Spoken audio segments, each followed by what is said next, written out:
Chers téléspectateurs, bonjour. Pour notre Zoom du jour, en cette fin de mois d'octobre, mois du rosaire, nous partons à Lourdes, avec une bande dessinée, Lourdes, une histoire millénaire, écrite par Yvon Bertorello, Éric Stoffel, et dessinée par Frédéric Volanté. Et nous recevons l'un de ses auteurs, Éric Bertorello. Bonjour. Merci monsieur de me recevoir, je suis ravi. Alors Éric Bertorello, vous êtes historien vaticaniste, vous êtes réalisateur de plusieurs films documentaires, vous êtes scénariste de plusieurs bandes dessinées, dont déjà une sur Lourdes, intitulée Bernadette et Lourdes, l'enquête, qui vous a valu le prix de la bande dessinée chrétienne au Festival d'Angoulême en 2021. Alors avec cette nouvelle bande dessinée Lourdes, une histoire millénaire, comme son titre l'indique, vous revenez sur cette ville dont l'histoire ne commence pas en 1858, comme on a souvent tendance à le croire. Alors effectivement, j'avais fait une BD avec Alban Guillaumois il y a quelques années, toujours chez Plein Vent, avec un style, un graphisme un peu osé pour une BD sur Lourdes, à la Tim Burton. Vous voyez, on avait surnommé Alban Guillaumois le Tim Burton chrétien. C'était vraiment très beau et respectueux, mais ça n'avait pas été apprécié par un très large public. Et là, ça fait quelques années que je souhaitais faire une BD classique, historique, réaliste sur Lourdes, et c'est le cas avec cette bande dessinée, Lourdes, une histoire millénaire. Mais effectivement, comme vous l'avez dit justement, parler de Lourdes à travers les apparitions, c'est bien, mais il y a eu des tas de sujets, de livres illustrés, de bandes dessinées à ce sujet. Sur Lourdes, strictement des apparitions, nous voulions parler également du Lourdes avant Lourdes, pour montrer que cette ville avait un destin. Et vous verrez dans la bande dessinée, vous avez dû le voir, on parle de l'époque romaine, de Charlemagne, parce que ce sont deux grands moments qui ont marqué l'histoire de Lourdes et qui sont reliés, c'est assez, on va dire, providentiel pour un croyant, à l'histoire biblique, à l'histoire évangélique, puisque le Lourdes dépendait de la cité, une cité romaine au fin fond de l'Empire, Lugdunum, pas le Lugdunum évidemment de Lyon, mais l'autre Lugdunum, près de Tarbes. Il y avait 20 000 habitants. Connu sous aujourd'hui Saint-Bertrand de Comminges, avec une magnifique abbatiale du Moyen-Âge, dont l'évêque est devenu pape après en Avignon d'ailleurs, et on lui doit les stalles du chapitre. Bon, c'était un endroit magnifique. Il y a des arènes, il y a des thermes, enfin il y a des ruines incroyables. L'un des temples a été transformé en basilique, donc il y a une basilique paléo-chrétienne, et Lourdes dépendait de cette cité romaine. Elle a été fondée par Pompée, connu de tous, et l'un des gouverneurs au 1er siècle de cette cité romaine, Lugdunum, eh bien, c'est tout simplement Hérode Antipas. Donc de l'Évangile, il est bien connu dans le Nouveau Testament.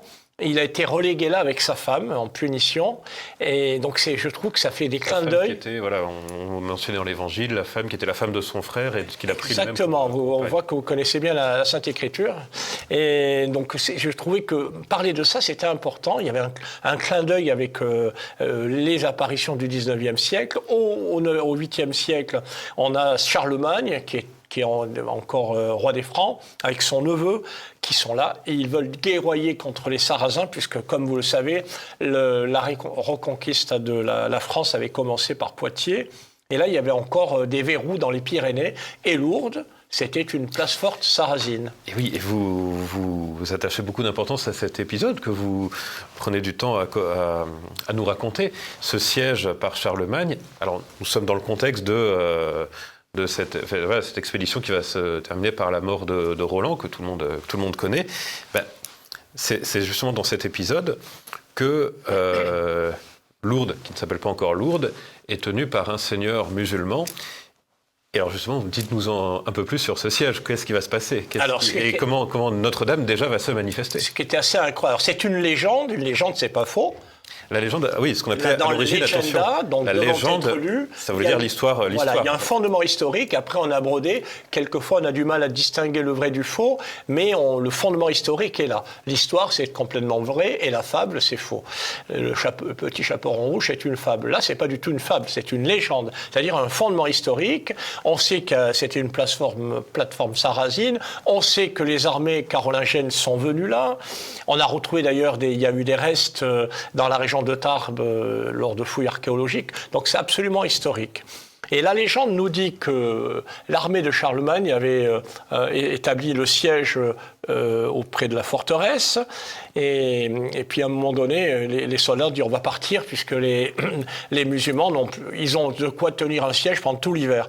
En fait, c'est un subterfuge puisqu'ils ont jeté une truite par-dessus le rempart, une truite apportée par un aigle. Et là, les soldats se sont dit, bon, s'ils en sont à jeter de la nourriture par-dessus les remparts, c'est qu'ils ont de quoi tenir un siège. Et en fait, l'évêque de Reims, qui était l'aumônier de la cour, il a été éclairé en songe dans la nuit, en disant, mais non, ça c'est faux, ils n'ont plus de nourriture. De même que le soldat, le chef musulman, lui, il a eu un songe. Il ne faut pas oublier que dans l'islam, Marie est vénérée. Pour nous, pour les chrétiens, c'est la mère de Dieu. Certaines images de Marie. Et dans l'islam, c'est Myriam, c'est la mère de Jésus-Christ. Pour nous, c'est la mère de Dieu, naturellement. Et donc, la légende dit que les musulmans se sont convertis. Ils ont accepté le Christ, le baptême. Et le blason de Lourdes serait inspiré de cet épisode légendaire, donc avec un fondement historique. Et je trouve que c'était important de le mentionner dans la BD, parce que beaucoup de gens vont à Lourdes depuis 30, 40 ans et ne connaissent rien de ce qui s'est passé avant.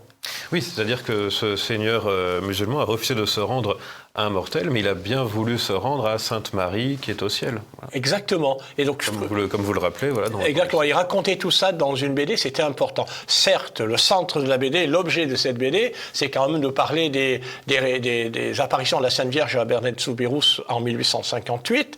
C'est le centre de la BD, mais il s'est passé d'autres choses. Donc c'était important de montrer que Lourdes n'a pas commencé au XIXe siècle, voilà, sous le Second Empire. Voilà, c'était très bien de nous raconter cet épisode méconnu et qu'on peut découvrir grâce à votre bande dessinée. Alors après, vous évoquez un petit peu plus rapidement tout ce qui s'est passé pendant la longue histoire de France, les Cathares, la guerre de 100 ans avec la ville qui a été incendiée. Les Huguenots aussi. Voilà, les guerres de religion, tout à fait. 16e siècle. Et puis c'est au 19e siècle qu'on entre dans le vif du sujet. C'est la grande partie de la bande dessinée. Sainte Bernadette, les apparitions. Vous nous racontez toute cette histoire que nous connaissons, mais qu'on peut redécouvrir grâce à certains détails. Oui, parce qu'on est dans une période de forte tension. Il y a déjà l'anticléricalisme qui commence à se développer. Second Empire, c'est pas un empire forcément religieux. L'empereur Napoléon III, il est déchiré entre les deux. Il y a l'impératrice Eugénie qui est très pieuse. Il sait faire tout ce qui l'arrange, en fait. Voilà, donc c'est très compliqué, cette époque-là. Il y a une sorte de radicalisme et puis d'anticléricalisme qui commence à se développer. Et n'oubliez pas qu'on est peu de temps, quelques décennies après la Révolution. Certaines régions de France sont fortement déchristianisées. C'est le cas de cette région des Pyrénées. Et donc, les apparitions de Lourdes vont donner un coup de fouet à cette région, vont revitaliser, réévangéliser cette région, notamment grâce à la figure de l'évêque, Monseigneur Laurence, et les apparitions vont beaucoup aider, si vous voulez. Et donc, dans la BD, on montre l'antagonisme entre les gens qui sont profondément, qui ont retrouvé la foi, ou qui l'ont gardée, malgré les affres de la Révolution française, et qui ont une foi profonde, et puis les notables, qui, eux, se donnent bonne figure en étant anticléricaux, etc. Et donc, c'était important de montrer tout ça dans la bande dessinée, parce que Lourdes, c'est aussi tout ça, c'est ce petit monde entre le petit peuple et les bourgeois, les nouveaux notables du Second Empire. Oui, et puis vous posez aussi ce contexte intellectuel. Les Lumières sont passées par là, on est un siècle d'instruction, de progrès technique, et pourtant, et malheureusement de rejet de la foi. Et vous montrez comment cette fille modeste...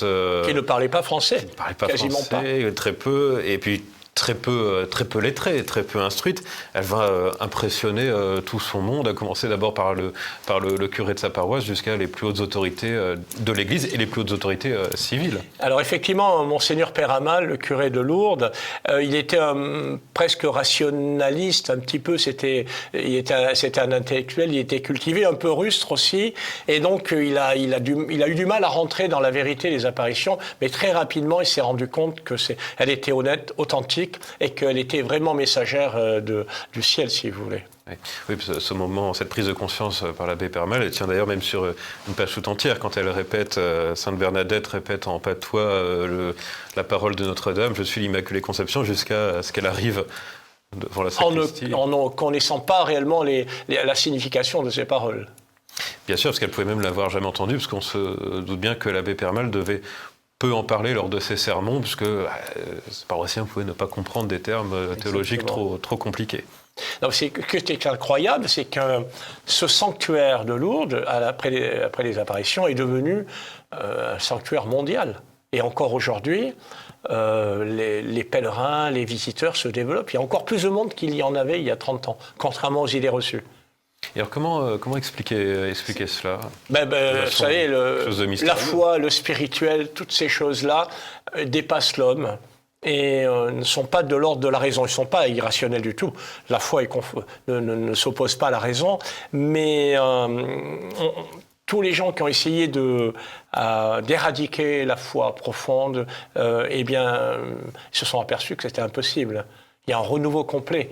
Un peu partout. Malheureusement, les chrétiens n'ont pas assez de missionnaires pour réévangéliser, ça c'est un problème, mais il y a une demande, on le voit. Les gens attendent qu'on les enseigne, qu'on leur apporte de la nourriture spirituelle.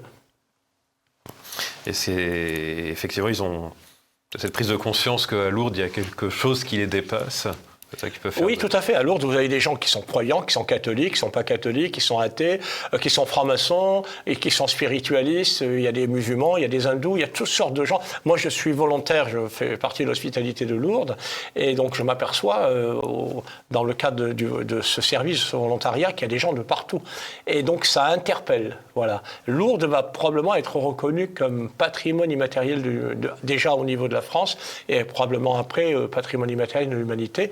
C'est quand même la plus grosse manifestation religieuse, cultuelle ou culturelle, selon les uns ou les autres, d'Europe. C'est énorme. Il y a à peu près 4 millions de touristes et de pèlerins qui passent chaque année. Et donc, ça ne peut qu'interpeller. Et alors, c'est pour la dernière partie de la bande dessinée, vous montrez que devient Lourdes après Sainte-Bernadette. Alors on voit comment la petite ville se développe, les constructions des basiliques, le chemin de croix construit sur la colline, les services hospitaliers qui s'aménagent, bien sûr. Oui, il y a des catholiques, des gens simples, mais aussi des aristocrates qui, avec quelques moyens, se sont rendus compte que les pèlerins malades, surtout, pauvres, étaient très ennuyés quand ils venaient à Lourdes. Ils ne savaient pas comment être transportés de la gare au sanctuaire. Donc ils ont mis en place ce qu'on appelle aujourd'hui l'hospitalité de Lourdes, avec un système de brancards, etc. Ils ont construit des bâtiments, se sont construits après, notamment grâce à Mademoiselle Saint-Fré, qui a créé les Sœurs de Tarbes. C'est l'accueil Saint-Fré qui existe toujours. Dans les sanctuaires, on a au fur et à mesure construit des bâtiments qui ont été remplacés ensuite. Et donc, ça fonctionne de la même façon depuis la fin du 19e siècle. Et on accueille les pèlerins malades ce sont des lieux d'accueil de Lourdes. C'est très important parce que il n'y a pas de pèlerins malades ou de malades, il y a des pèlerins. Voilà, tout simplement. Mais le pèlerin malade, il faut l'accueillir encore mieux parce que il en a besoin. D'ailleurs, à Lourdes, on ne dit pas les malades, on dit les pèlerins malades. C'est important. Et alors vous évoquez aussi le lien de certains papes avec Lourdes, le pape Pie XI qui était venu d'abord en simple curé puis en tant qu'évêque, le pape Saint Jean-Paul II qui est venu en 2004 alors qu'il était lui-même malade et comme vous le soulignez, c'est vrai que c'est avec quelque chose de très fort de ce Saint-Père malade au milieu justement de tous les pèlerins malades. C'est vrai, mais il faut rappeler, en tout cas pour les auditeurs catholiques, que Lourdes, les apparitions datent de 1858. Quelques années avant, il y a eu la proclamation du dogme de l'Immaculée Conception par Pie IX. En 1854. Voilà et donc, quelques années avant, donc c'est un signe. Et puis, tous les papes, même s'ils n'étaient pas papes, les évêques, les archevêques, les primas sont tous venus à Lourdes. Et les papes, en tant que papes, le premier pape, c'est... Non, alors, Jean XXIII n'était pas pape encore quand il est venu inaugurer. Oui, vous le dites vous-même, il y a eu Pie XI n'était pas encore pape lorsqu'il est allé, Jean XXIII non plus. Et le premier qui est allé en tant que pape, comme vous le dites, c'est Jean-Paul II. Voilà. Exactement, même Paul VI ne s'y est pas rendu. Jean-Paul II s'y est rendu plusieurs fois. 2 ou 3 fois. Alors au moins 2 fois, dont une au début de son Et puis Benoît XVI y est allé. Moi j'ai été avec lui dans l'avion comme journaliste et ça l'avait beaucoup touché. On regrette beaucoup que le pape François ne s'y soit pas rendu et nous espérons fortement que le pape Léon XIV s'y rendra. Oui, c'est fort probable. Effectivement, Lourdes étant, avec Guadalupe, sans doute un des plus importants sanctuaires mariaux du monde. Oui, c'est l'un des plus grands sanctuaires du monde, effectivement. Alors, vous avez aussi, vous souhaitez aussi nous parler d'une œuvre aussi l'essentiel de votre œuvre, toutes vos publications récentes? Alors, moi, je suis auteur de BD depuis 14 ans, mais j'ai réalisé des documentaires, des reportages pour la télévision. Et depuis que je fais des BD dans des domaines vraiment variés, avec des graphismes variés, chez des éditeurs aussi variés. Mais c'est quand même essentiellement l'histoire et la religion au sens large du terme. Ce que j'aime bien, c'est vulgariser, au sens noble du terme, les sujets que je développe pour qu'ils soient apportés à un très très large public. Par la BD, on peut toucher vraiment un très très large public. Il y a des gens qui liront jamais de livres, jamais de biographie, de gros livres, mais une BD, ils vont l'acheter, ils vont la lire, ou ils vont l'offrir. Donc c'est un vecteur très important, la bande dessinée. Et avez-vous quelques titres à nous présenter? Alors, parmi les titres que j'ai développés avec mes co-auteurs, il y a La ligne Maginot, le tome 3 se prépare, on a suivi le tracé historique de Menton à la Belgique, on allait juste parmi les nations, ce sont les non-juifs qui ont caché et sauvé des juifs au péril de leur vie, et puisqu'on parle de Lourdes, eh bien, dans cette série sur les justes, le clergé catholique est vraiment très très en avant, non pas par favoritisme, parce que c'est un fait historique, ils ont été majoritaires. C'est pas moi qui le dis, c'est l'avocat Karfeld qui dit que l'Église catholique n'a pas à rougir.